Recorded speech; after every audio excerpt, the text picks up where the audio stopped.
Ya, Assalamualaikum warahmatullahi wabarakatuh, serta salam sejahtera buat saudara-saudaraku para petani sawit dimanapun Anda berada, serta Anda para subscriber setia channel ini. Mudah-mudahan saat Anda menyaksikan video ini, saudara dalam kondisi sehat walafiat, tidak kurang suatu apapun. Amin.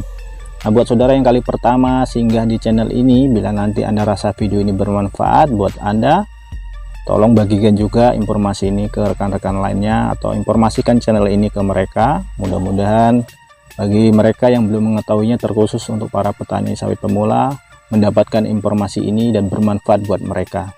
Tapi Anda jangan lupa juga untuk like and subscribe, klik juga ikon lonceng, dijamin gratis. Tapi bila saya nanti upload video-video berikutnya yang mudah-mudahan bermanfaat, nanti Anda akan mendapatkan notifikasi dari perangkat yang Anda gunakan saat ini. Iya. Nah, untuk kali ini yang saya kupas rekan-rekan melalui video pendek ini adalah apa dampak bila kita melakukan over pruning atau pruning berlebihan. Jadi pastikan saksikan video ini sampai habis.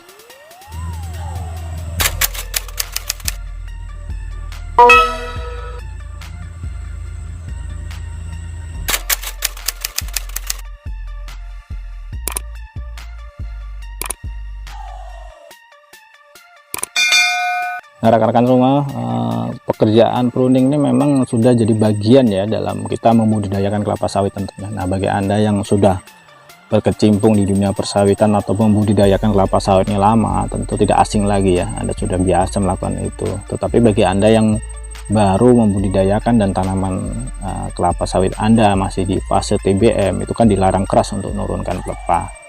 Apakah itu di fase TBM 1 ya, fase TBM 2 atau di fase TBM 3, itu dilarang keras. Kalau bila dikatakan, bisa dikatakan diharamkan lah. Bolehlah nanti ada saat memang Anda bisa menurunkan pelepah yang betul-betul pelepah tidak produktif atau mati, itu bersamaan dengan nanti kastrasi. Nah, nanti Anda tengok aja lah di playlist kelapa sawit di channel ini, Anda cari, saya sudah kupas itu rasanya terkait kastrasi ini ya. Jadi untuk mengingatkan kembali aja lah yang belum nengok videonya. Terus ada dua aspek yang memang bertolak belakang rekan-rekan terkait dengan kastra pruning ini ya. Maksud saya seperti ini.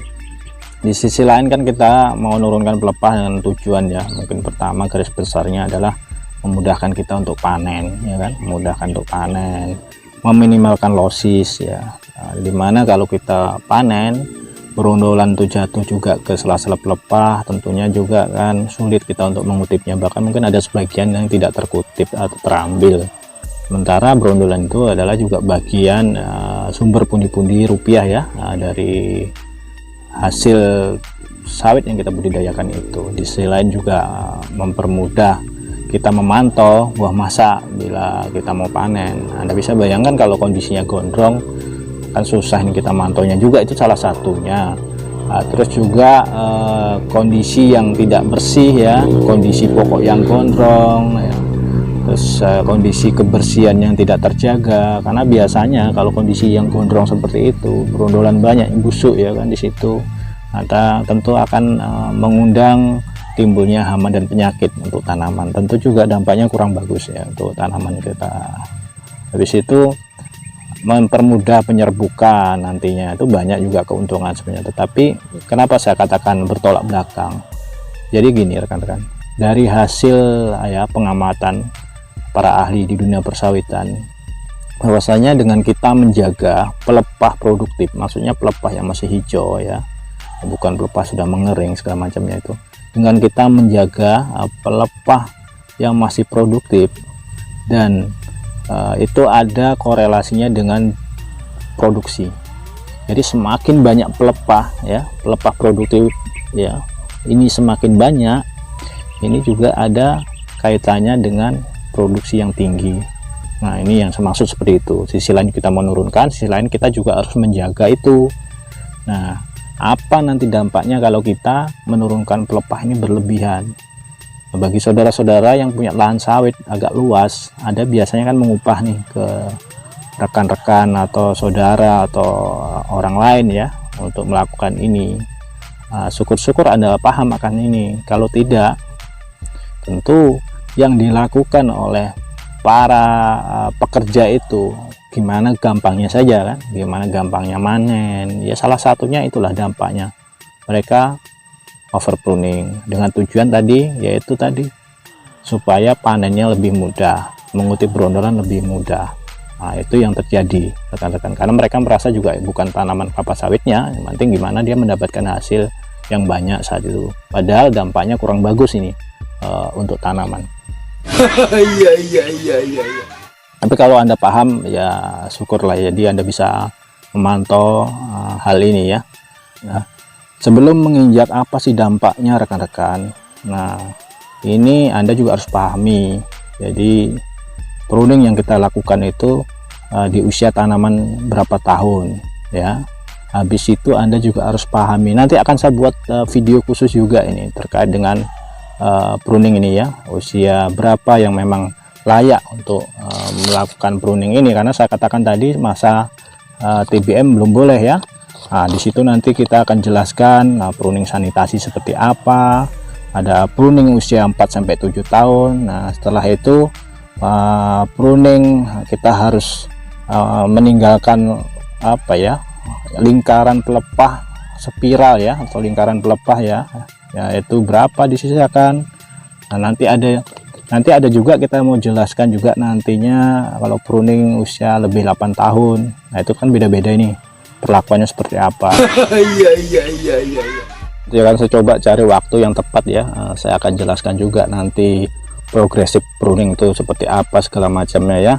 Karena saya juga menemui permintaan rekan-rekan yang lain yang membuat komentar di video-video saya sebelumnya, sombong amat, minta penjelasan seperti ini. Jadi saya akan coba bagi waktunya memenuhi permintaan rekan-rekan yang lain juga gitu loh. Intinya Anda harus paham ini. Jadi ada beberapa dampak negatif rekan-rekan kalau kita over pruning. Nah, ini harus Anda pahami. Nah, jadi yang pertama bila kita over pruning, dampaknya adalah merangsang ya. Ini sudah hasil penelitian ya, pengamatan bahwasanya kalau over pruning ini loh dampaknya gitu loh. Jadi pertama yaitu apabila kita over pruning, itu akan merangsang pertumbuhan bunga jantan lebih banyak. Nah, ya, merangsang pertumbuhan bunga jantan lebih banyak. Nanti kalau seperti itu, bunga jantan sedikit, bunga betina sedikit, tentu akan produktivitas nanti turun, larinya juga ya, itu hasilnya nggak maksimal. Nah, gitu rekan-rekan. Habis itu ada juga dampaknya nanti gini, area fotosintesis itu semakin sedikit. Kenapa? Karena ya pelepah tadi diturunkan, digundulin. Nah, itu lebih fatal lagi ya, yang harusnya mungkin songgo 2 ya kan, atau bahkan mungkin usia TM awal itu harus songgo 3.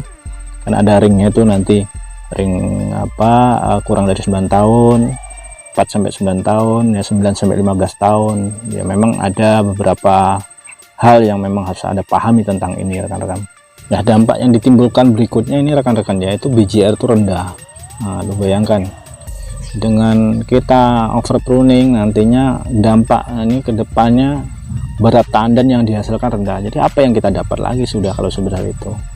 Wah, potensi bunga betina juga menurun karena memang didominasi bunga jantan tadi di awal saya jelaskan. Jadi bisa saja apa yang kita keluarkan, biaya yang kita keluarkan nggak sebanding yang kita dapatkan tentunya. Makanya kita harus paham dalam membudidayakan kelapa sawit ini apa yang harus kita lakukan dan hal-hal apa yang harus kita hindari. Kalau udah mendengar buahnya sedikit, BJR rendah juga ya kan, kalau udah produktivitas rendah, biaya banyak yang kita keluarkan, lemes jadinya kan. Ya sama ini, saat ini saya juga lemes ini, bukan apa karena saya lagi puasa aja. Tadi selepas saya ada aktivitas, saya langsung nyempatkan buat video ini untuk buat rekan-rekan semua ya. Saya nanti akan nyempatkan lah membuat video-video sesuai permintaan rekan-rekan yang menuliskan komentar di video-video saya yang lalu. Kan banyak yang belum saya buatkan itu karena memang waktu ya, saya nyempatkan waktu ini. Dan saya pada kesempatan ini mengucapkan untuk rekan-rekan yang muslim, selamat menjalankan ibadah puasa ya. Ini sebentar lagi mendekati berbuka puasa untuk waktu Indonesia Tengah. Nah, posisi saya di Kalimantan nih, mungkin ada yang belum tahu ini ya. Salam dari Kalimantan untuk rekan-rekan semua dimanapun Anda berada. Jadi bagi Anda yang baru singgah di channel ini, jangan lupa untuk like and subscribe ya. Terus klik icon lonceng, nanti saya akan buat video-video berikutnya Dan saya pastikan subscribe itu gratis, tapi Anda akan mendapatkan notifikasi di perangkat Anda yang digunakan saat ini. Jadi itu aja kira-kira yang bisa saya sampaikan pada kesempatan ini. Terima kasih setelah menyaksikan video ini sampai akhir. Mudah-mudahan sukses selalu untuk rekan-rekan petani sawit dimanapun Anda berada. Amin. Itu aja yang bisa saya sampaikan rekan-rekan pada kesempatan ini. Saya Wassalamualaikum warahmatullahi wabarakatuh.